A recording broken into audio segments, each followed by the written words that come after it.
সালামু আলাইকুম। আশা করছি সবাই আল্লাহর অশেষ রহমতে ভালো আছেন। আলহামদুলিল্লাহ আজকে আমরা আমাদের আরো নতুন ২ টি ড্রাগনের চারা রোপণ করেছি। আপনারা জানেন যে আমরা অলরেডি ছাদ কৃষি বা ছাদ বাগান করে থাকি। তো আমাদের একটা লক্ষ্য আছে যাতে আমাদের ছাদে অনেকগুলো গাছ লাগানোর। ওরই ধারাবাহিকতায় আমরা আজকে আরো নতুন ২ টি গাছ লাগাই।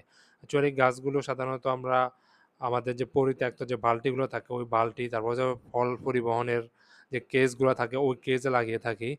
যাতে পরিত্যক্ত এই জিনিসগুলো সঠিকভাবে ব্যবহার করা যায়। তো আমি গত কিছুদিন যাবৎ ধরে বিভিন্ন জায়গা থেকে মাটি, বালি, তারপর হচ্ছে গোবর সংগ্রহ করি। বিশেষ করে আমাদের ইটাপাড়া থেকে কিছু অপ্রয়োজনীয় মাটি, কাদা, তারপর হচ্ছে ছাদ ঝাড়ু দেওয়ার পর ছাদের যে বালি বালিগুলো থাকে অথবা ছাদের যে অন্যান্য উপাদানগুলো থাকে ওগুলো, এছাড়াও আমাদের দৈনন্দিন যে শাকসবজির যে পরিত্যক্ত অংশ থাকে অর্থাৎ যে ডাস্টগুলো থাকে, বাজার থেকে যে আমরা শাকসবজি নিয়ে আসি ওগুলো যে ডাস্টগুলো থাকে ওগুলোকে আমরা পচিয়ে পারমানেন্ট করে নিই, যাতে ওইটাও জৈব সার হিসেবে কাজ করে। তারপর হচ্ছে কি এগুলো আমরা ভালো করে মিক্স করি। কারণ মাটিতে যদি পর্যাপ্ত পরিমাণ ভালো করে মিক্স করে না হয়, ভালো করে মিক্স না হয় তাহলে এখানে মাটি পর্যাপ্ত পরিমাণে এনার্জি পাবে না।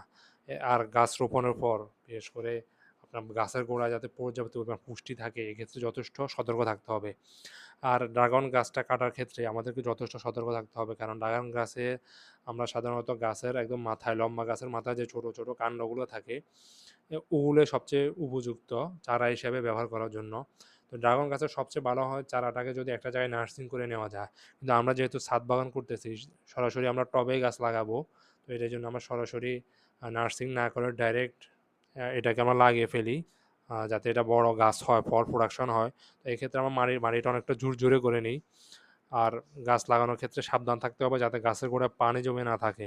কারণ ড্রাগন গাছ অতি পানিতে পচে যায়।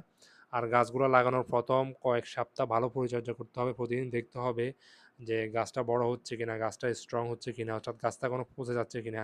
আর সবচেয়ে ভালো হয় যদি গাছ লাগানোর আগে গাছের গোড়ায় হালকা ছিটিয়ে দেওয়া যায়, যাতে মাটির সংস্পর্শে গাছের সেন্সর ঠিকমতো কাজ করে।